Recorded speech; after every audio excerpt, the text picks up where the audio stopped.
Biden claims ex-Katie Couric colleagues told him they'd flee U.S. if Trump wins again in 2024. Embraces political violence.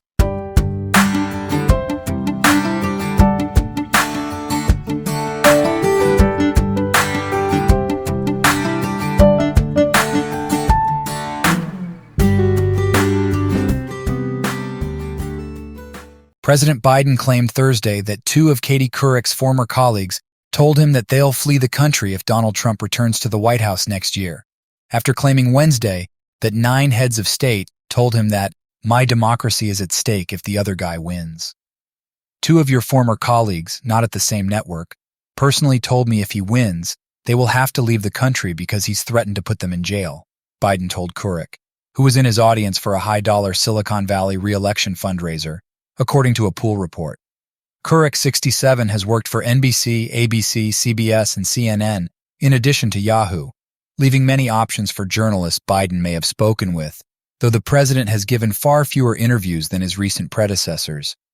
I'm not the gift of all presidents, but I'm sure as hell better than the last guy, the 81-year-old Biden told his audience at the home of wealthy low-income housing developer Robert Klein.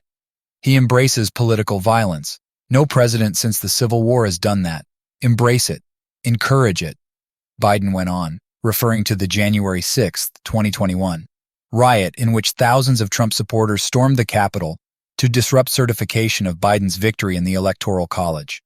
He calls them patriots, saying if he gets elected, he's going to pardon them. They killed cops. They killed people.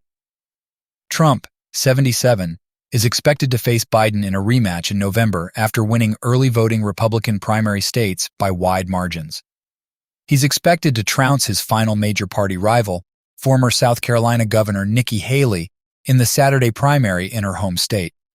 While speaking to donors, Biden also asserted that the U.S.-Mexico border is in chaos, as Democrats try to turn around an election liability by pointing out that congressional Republicans blocked a compromise that they argued did too little to slow illegal immigration.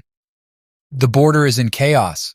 They don't have the personnel, Biden said, adding that Republicans are holding up funds for the machines to detect the fentanyl that's coming in.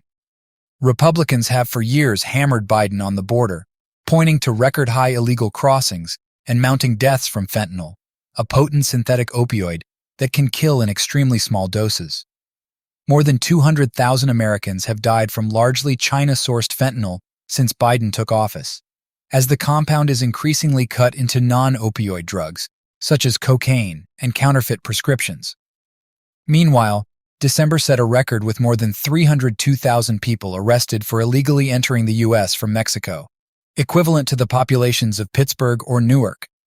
Republicans say that Biden's policies are to blame for the border crisis, including his decision to allow most asylum applicants to await rulings on their claims of persecution inside the U.S., where they receive work permits and government support, after Biden ended Trump's Remain in Mexico policy.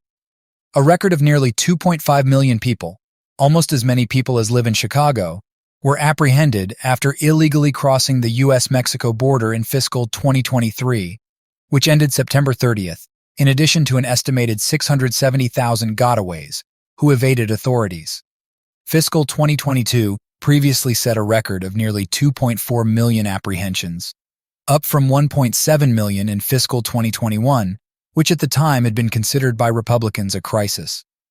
Homeland Security Secretary Alejandro Mayorkas said last month that more than 85% of those detained for illegally crossing the border were being released into the U.S., up from 71% in October and 74% in November.